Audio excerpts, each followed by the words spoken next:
Trek favorites. What are yours?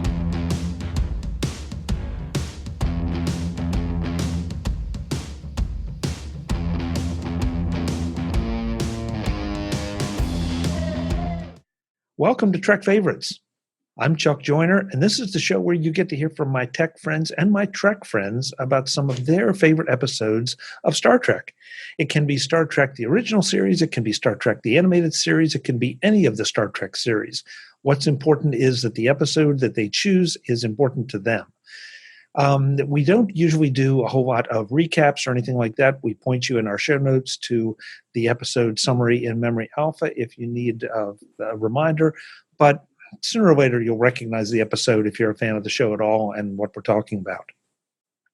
This time, I get to talk to Jean MacDonald about one of her favorite Star Trek episodes. She's the host of Voyager Revisited, a podcast about Star Trek Voyager, and she's one of the inspirations for this particular show. Jean, welcome. It's great to see you. Thanks for having me. I'm very excited to come on and talk about an episode of my choosing for a change. Well, I was anxious to get you on. I'm just sorry we haven't done it sooner in the run, but an email conversation between you and a couple other people kind of was the genesis for this show that, you know, Star Trek seems to be something that means something to everyone at some point. So many of my friends. So I wanted to have you on because I know part of that email conversation was the fact that you just love Voyager, and I think for some obvious reasons, maybe some not so obvious reasons. So this time we're going to talk about Season 5, Episode 10, Counterpoint. That's right. Okay. And I do love Voyager, and I have no excuses for that. Is it fair to say that? I mean, you're a fan of all the Trek series, but this is just your favorite? Yes, it is. It's the one I rewatch the most, and that I have the most affection for the characters, and especially, some of my favorite characters of all of Trek are on Voyager. Well, I'm in the process of doing a Voyager rewatch myself, so I hadn't quite gotten to this episode, but I remembered it well as soon as you picked it. And you indicated to me when we were talking about which episode you were going to pick that you consider this one of the most perfect Janeway episodes? Yes, I do, because it really shows Janeway as a captain, as a smart captain and a leader. Things are pretty, gnarly for the crew in this particular episode, having to go through this territory, I guess you call it, of space Nazis, maybe you could call them, and trying not to get, just trying to get through, which is her number one motivation, is get the crew home. But to show her also in a romantic role with an intellectual and maybe, emotional equal for a change, that's very rare. So I enjoyed it. And I know that it is Kate Mulgrew's favorite episode of Voyager. And so... really? I did not know that. Yeah, I saw her speak a few years ago, and somebody asked her that question, and this is the answer she gave. Well, the episode sort of starts out, you sort of are diving into the middle, not quite sure what's going on. Yeah. Because Voyager is being boarded and inspected by this race that we have not seen before. And there are a lot of questionable things going on here at first, it seems, because it seems like Voyager is trying to smuggle a group of telepaths to an unspecified location because they are the ones being hunted. Yeah, no, it's interesting because you don't hear that. I can't really think of any other episode of any Star Trek where telepaths are, considered the enemies. I mean, certainly in individual one-on-one relationships between people who are not telepathic and people who are, they might find it annoying that the other person can read their mind. But to be against all telepaths, this race called the Devore they they just don't want them in their territory, and they what Janeway and the crew is trying to do is get them out of the territory, however they're going to do it, so that they can rescue them, because they know otherwise they'll be sent to a detention camp with all that implies. And but it is true. You'd get dropped right in the middle. Like literally you don't know what is going on. And that's kind of exciting too. It's an unusual strategy for the opening of an episode of Voyager, which is no lead up to the fact that they're going to be in this territory that's hostile. Even if they hadn't collected the telepaths that they did, the refugees, basically, they had telepaths on board, specifically Tuvok and Vorik, and one other person who I don't think we ever actually see, who is also a Vulcan. And so they would have been in trouble no matter what they did, whether they had picked up the refugees or not. They would have had to somehow hide Tuvok and the other Vulcans. But and then basically when it opens up and it's just like, okay, prepare to be boarded, inspection, and everybody's done this before, so it's not even the first one. They know what they're getting into. That's kind of interesting how Janeway is trying to, put on the right, she's trying to set the right tone for the whole thing, which is, we are totally cooperating with these people. Please cooperate, even though secretly they're not. But at the same time, she doesn't, she's not happy about it in the slightest. And I just love the first bits in that opening where the leader of the Devore inspection party, whose name is Kashuks, he says, we're just putting on some music to make things nicer and your crew can relax. And Janeway's like, very thoughtful, like, nope, not thoughtful, And it also explains, there is an underlying theme of music in this episode, and counterpoint is a term for a certain kind of composing. And I thought that was interesting, right from the beginning. They play a symphony by Gustav Mahler. And isn't that the ultimate, like, meet cute, is that, he goes through her record collection and finds something he likes. Because that's what, he says, I took the liberty of looking in your database and I found this symphony I thought I should play. Which makes you wonder if what transpired was planned the whole way along by the Devore, that the leader or the captain or whatever would, decide to infiltrate Voyager and use Voyager to find the wormhole that they were using to help the telepaths to escape. It was such an interesting way that he would go about it, that he would be so snarky and obnoxious and then come to Janeway allegedly for help to escape himself. Yeah. And I think he was definitely trying to do an end run of his own. Like, he definitely gave that impression, Kashuks did, that he thought that the other Devore that were with him were pretty thick-headed and wouldn't get the subtleties of anything that he was doing. And so, at least I don't think he planned it with his henchman Prax. Maybe he discussed it with his higher-ups. But the actual Devore they showed on the ship, who were inspecting and tearing things apart, a la, TV detectives with a warrant, tearing things apart. Kashuks definitely considered himself, to be more discerning than the other ones. And I think it had to have been a trick all along on his part, for sure, because but it sort of doesn't really matter because we don't know when we're watching it that he's going to try to double cross Voyager.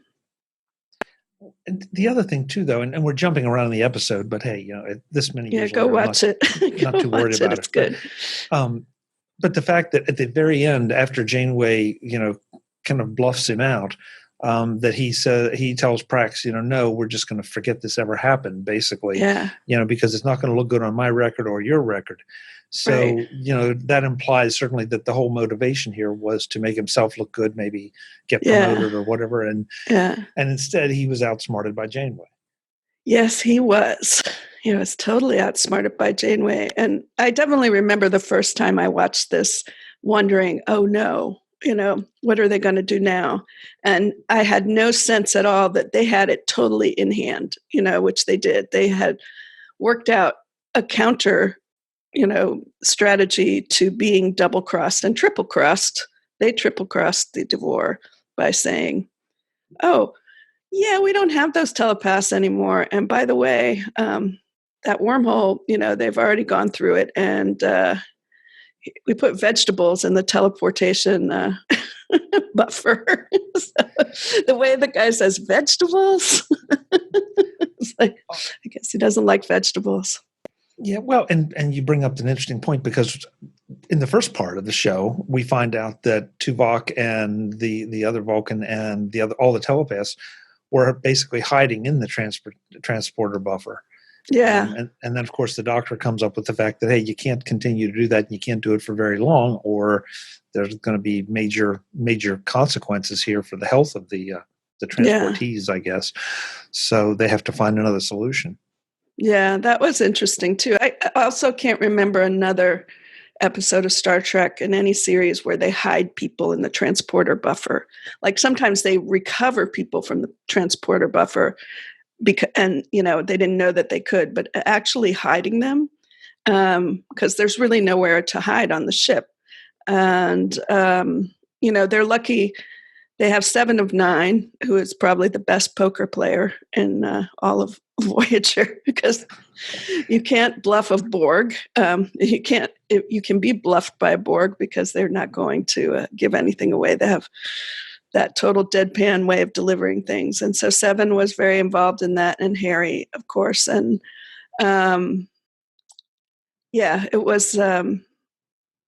it was interesting. They really had to come up with some reason why they couldn't continually have them in the transporter buffer, because otherwise the implication would be you could put anybody in the transporter buffer for,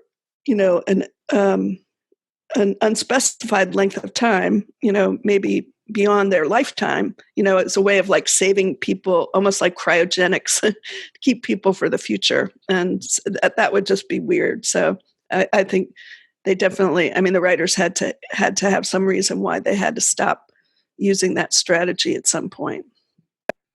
Yeah, the transporter thing has always been a mainstay of Star Trek, but also there have always been just a few loopholes and, used.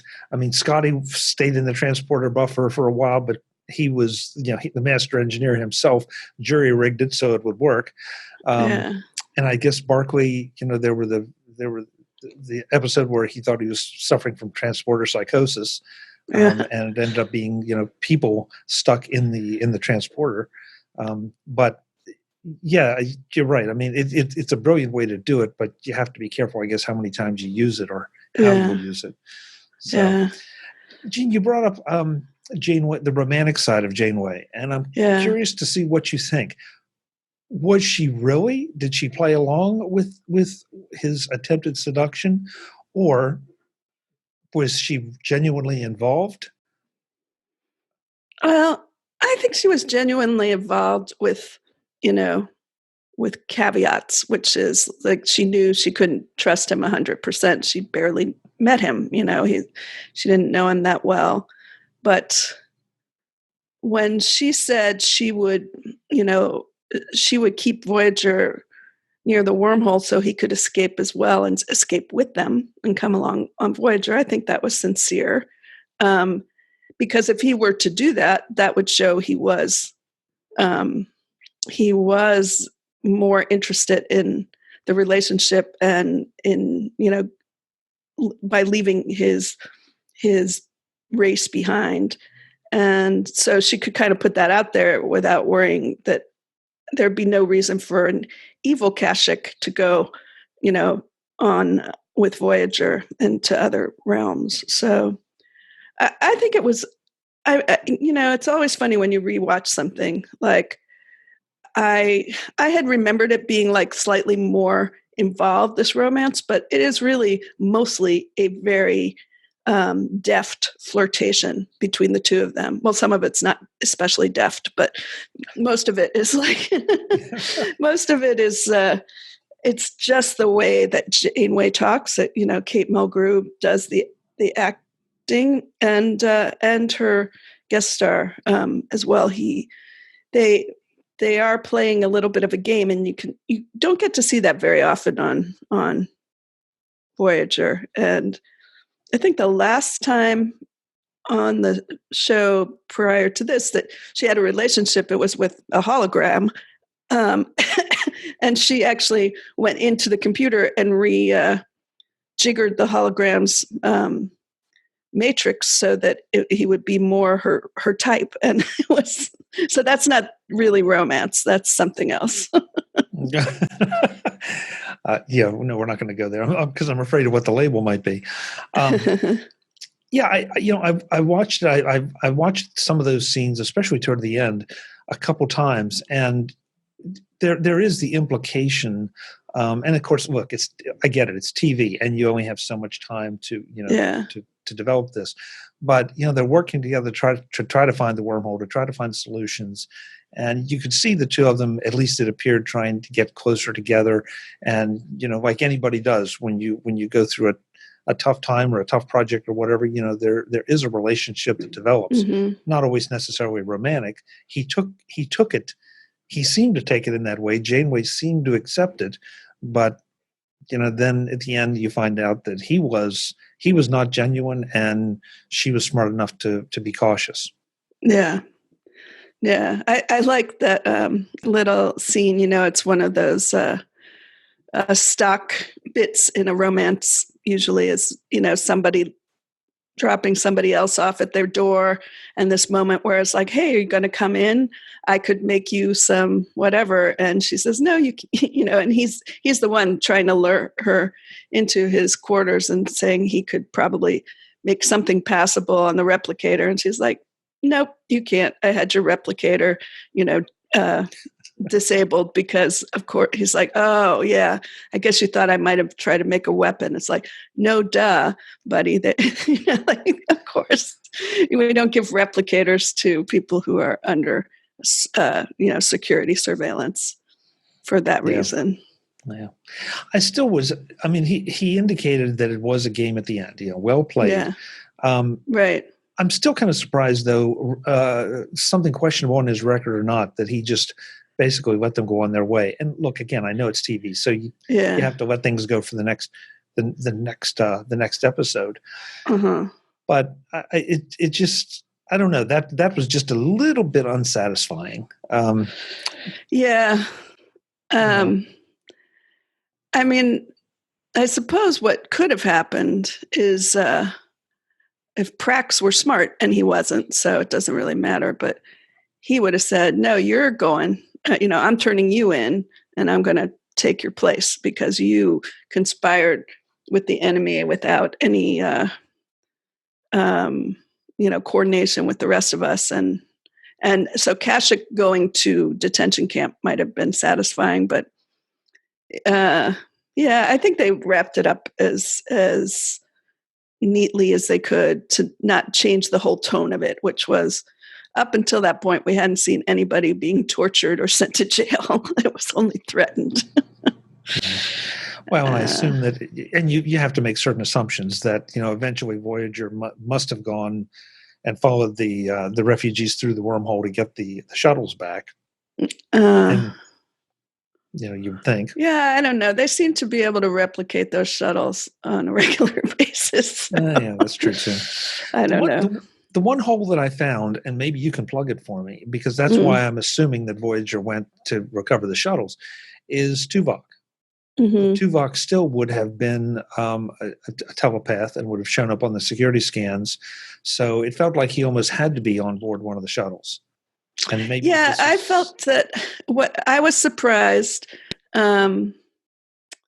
because the presence of Tuvok on the bridge in the last inspection, when they beamed on, I was like, wait, Tuvok can't be on the bridge. He's supposed to be technically hiding.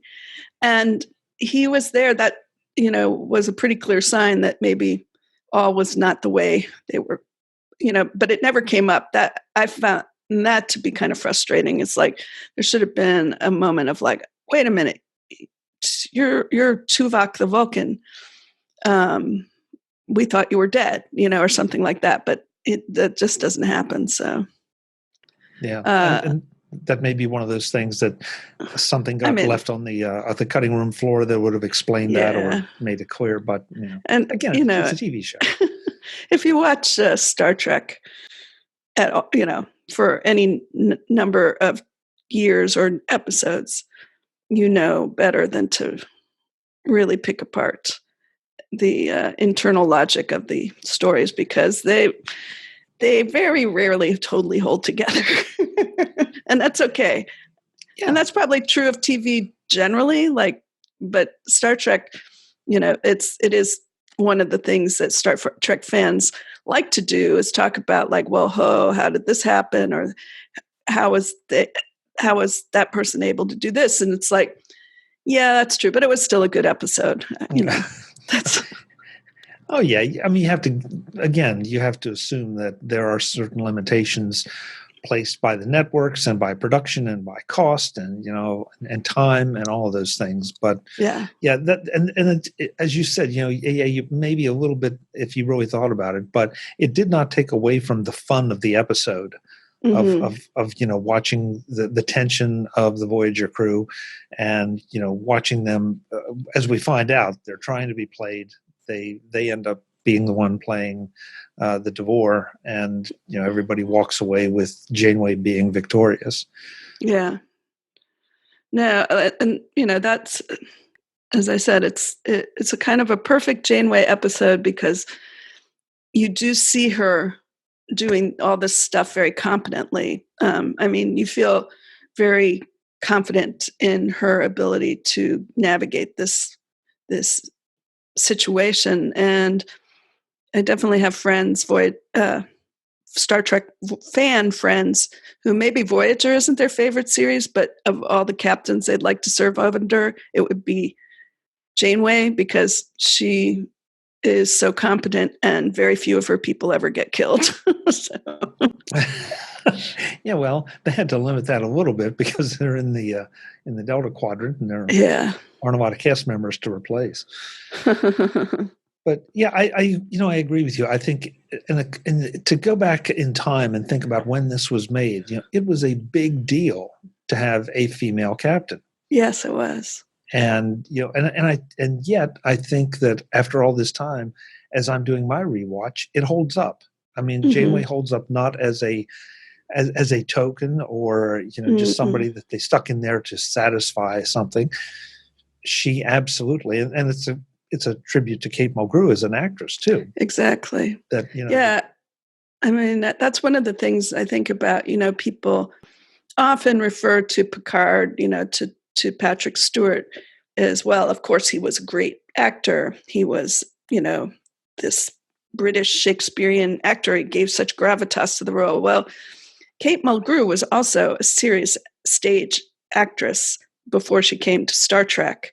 And she didn't know that much about Star Trek when she first auditioned either, So she definitely came to appreciate that the role had something to offer that, she wouldn't have done it if she thought it was, just a two-dimensional or, token type of a thing. And I think that she was able to give the character a real, make it real, make you feel like, oh, her as a person, and not just as a woman who's the first female captain or whatever. So, I like that. Yeah, and I mean, Star Trek by the very nature of a TV show, you have to have some two-dimensional characters. You can't flesh out everybody. But I think they do a good job of character development across the board with all of the major characters. I'm sure that somebody's going to write in and say, well, there was this one. Yeah, okay, maybe so. But they make an attempt at it more so than a lot of shows do.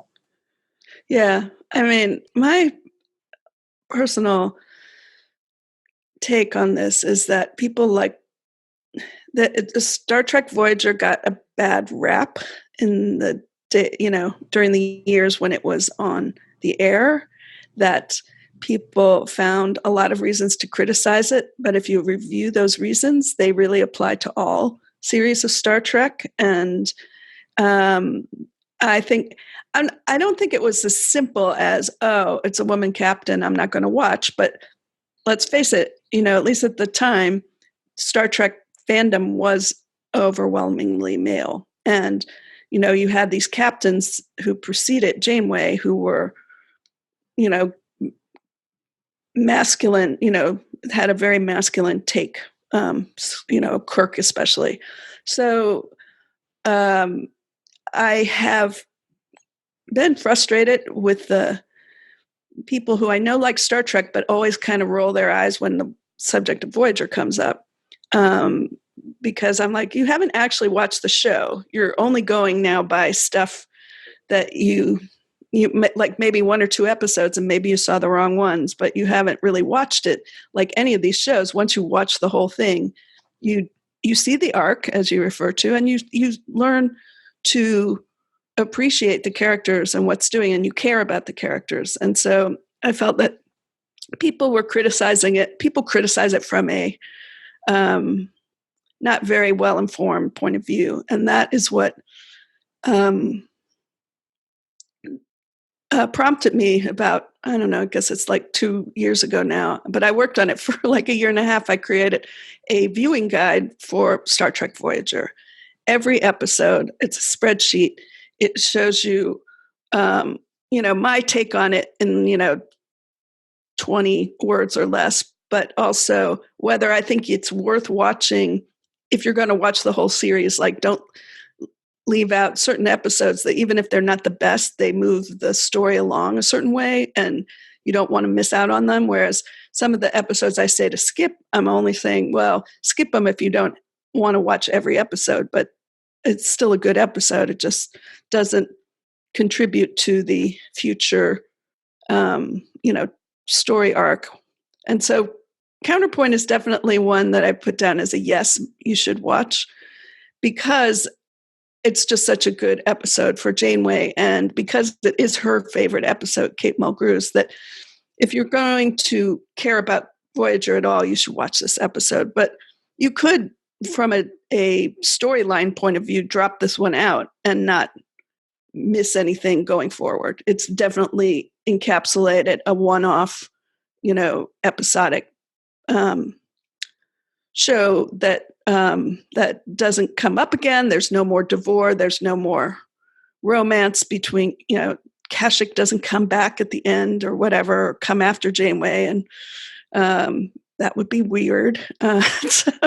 So it's interesting to me. But yeah, I just feel like I just wanted to just codify everything that I had watched on Voyager, whether the episodes were bad or not, like try to figure out which ones are truly bad and which ones are, good or more or less good. And then some that are really good. And then people can decide like, well, I'm going to rewatch Star Trek.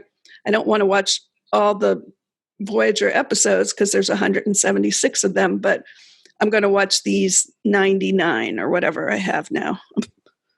One of the problems with doing my podcast on Voyager is people convince me that certain episodes that I didn't think were that great are that great. And then I'm like, oh, I have to upgrade this episode.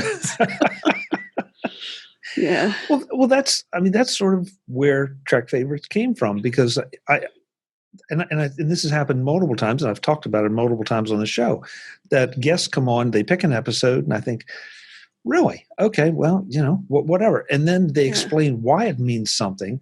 and it forces me to go back and take another look at the episode. And while it still may not be one of my favorites, there's a lot more to it than maybe I originally saw, and that I find these discussions fascinating as to why certain episodes mean certain things to different people. And it really bugs me that people criticize episodes and whole series for, like you said, not legitimate reasons. I mean, it's hard to dismiss an entire series just because, I mean, in the case of Discovery, and we really don't talk about that much because, you can do too many spoilers, but Discovery and DS9, they are arguably a little bit darker. Well, does that make it bad? I don't think so. It just makes it different. No, I think they're good. Yeah, I think Discovery has done a masterful job, especially in the second season, of showing how it is truly part of the Star Trek world. And I think, people who don't watch stuff, I mean, there are like fans out there who are like, oh, Discovery is not really Star Trek. It's like, whatever, dudes, you're wrong. Yeah, Star Trek. I mean, if Star Trek is only one thing, it's going to get pretty boring pretty quick. Yeah. And I think there's some other franchises out there that you could point to that's part of the problem with that franchise. And that's why it either doesn't last long or doesn't hold up well, is that they just kind of do the same thing over and over and over. And Star Trek doesn't do that. They have different stories, different, radically different characters at times, to your point, different captains with completely different command styles. And I think those are always interesting, whether you would rather serve under Janeway or Picard or Kirk or, Archer or whomever. So, yeah. So the format of your Voyager podcast is what? How do you approach people? Well, it's called Voyager Revisited, and the idea is to go back and look at Voyager from the point of view that maybe you dismissed this the first time you watched it, maybe not. So I've had people who are Voyager fans and also people who have really never watched Voyager on. And the first set of episodes, I've been trying to cover the different cast members or the different crew members of the main crew to, give a hook for the whole thing of like, here's where we are with the following characters. And I'm still working on a couple of those, but, we opened, of course, with the episode of the podcast that was focused on Janeway with a software developer, Tammy Corin, that I know, who it was a great discussion. And Brianna Wu, who is a huge fan of 7 of 9, came on and we talked about 7 of 9. And basically I tell people, tell me which episode you would like to watch. We'll dive into one, in particular, but, ideally we're just mostly talking about the character overall. But I think it's nice to have an episode to watch because that gives you a reason to watch an episode if you haven't watched it, or at least what's been going on. So, but I have also had people on who, as I said, they came on to say, like, I want to talk about this episode. So John Chidgey, who was a big fan of an episode called The Voyager Conspiracy, that I had written off as like, oh yeah, it was sort of this idea where 7 just got too much information pumped into her, cortical nodes, and she started seeing conspiracies and everything because she could, correlate data for anything that you would want to say is going on. And so she was having this big mental crisis, and it was kind of interesting, but I thought, I wouldn't put it as one of those must watch, but John was like, no, this is the episode where the Janeway 7 relationship finally like gets like set, like where it comes to the point where Janeway and 7 especially recognizes that Janeway has her best interest in mind and has helped her out a lot to come, along the path of finding her humanity. And I was like, Yeah, you're right. It's really good. I forgot about that part because I didn't rewatch everything before I made the episode guide. I rewatched some that I couldn't remember at all, but that was when I just said, "Oh yeah, I don't remember being like swayed by this one way or another." But a guest swayed me, and then I changed the rating on it as well. So yeah, I'm just trying to find people who are Star Trek fans, first, but also either willing to discuss Voyager episodes or some people are fans already of Voyager. And that's been another fun thing about doing this is all the Voyager fans are coming out of the woodwork. And I'm like, oh, it wasn't just me. It's that people who say, oh yeah, it's like one of my favorite series. And I'm like, yay. So that's fun. Yeah. Yeah. And I've been kind of encouraged by the fact we got stuck in Next Gen for a little while, but we've had episodes, I think of, the only thing we haven't talked about yet is Discovery. I think I'm right. No. We did have David Ginsburg, I think, picked the Vulcan Hello. So it's, everything was, is represented here. And that too, I think is part of the strength of Star Trek is it speaks to, Voyager may speak to you more than some of the others, but that's fine. That's fine. Yeah. And I've learned a lot about, fandom and not, what somebody else likes has nothing to do with you. And vice versa. Like you shouldn't take it personally if somebody doesn't like something you like, and they should also not lose their minds if you like something they don't like. So. Well, one thing I learned about fandom, and I'm still intrigued by it, is that if you go to the conventions, someone will cosplay as one particular character that appeared in one episode and one episode only, maybe wasn't even a key figure in that episode, but they're cosplaying it, and usually fairly elaborately too. And those are the people I find the most interesting to talk to when it comes to, okay, it's easy to understand why someone would, take on a Starfleet captain. But what is it that made you want to, do this one character in this one episode? And sometimes it's just, you never know what the answer is going to be. Sometimes they just like the outfit, and sometimes, no, there's a deeper meaning that they saw something about themselves in that character. Yeah. So I don't know, maybe we spend too much time thinking about this stuff, but it's fun. It's fun. I mean, yeah. Yeah, I don't have a problem with it. It's definitely, I didn't think that this is where I was heading in my life, that someday I would be making a podcast about a Star Trek series. But once I sort of got to that point, it's like the most natural thing for me. And I'm enjoying also interacting with the, Voyager fans and other Star Trek fans on social media. Yeah. Well, speaking of social media, I want to make sure folks know where they can find you, not just with Voyager Revisited, but also with everything else you do. Yes, well, I am Mac Genie on micro.blog, which is where I'm also the community manager, and Mac Genie on Twitter. So those are my, main social media locations. But I also have a account called Voyager Cast on Twitter, where that's where I just talk the most and respond the most about Star Trek, because it has worked out. I have always questioned whether having 2 Twitter accounts is a good idea, but if you really want to be in the Voyager space on Twitter, you're going to tweet about, or Star Trek space, I should say, you're going to tweet or retweets about Star Trek all day long. And I know that my usual followers from software development and things like that might, as much as they may love Star Trek, may not like to hear about it as much. And so it's been kind of cool just jumping into a whole nother Twitter community. Yeah.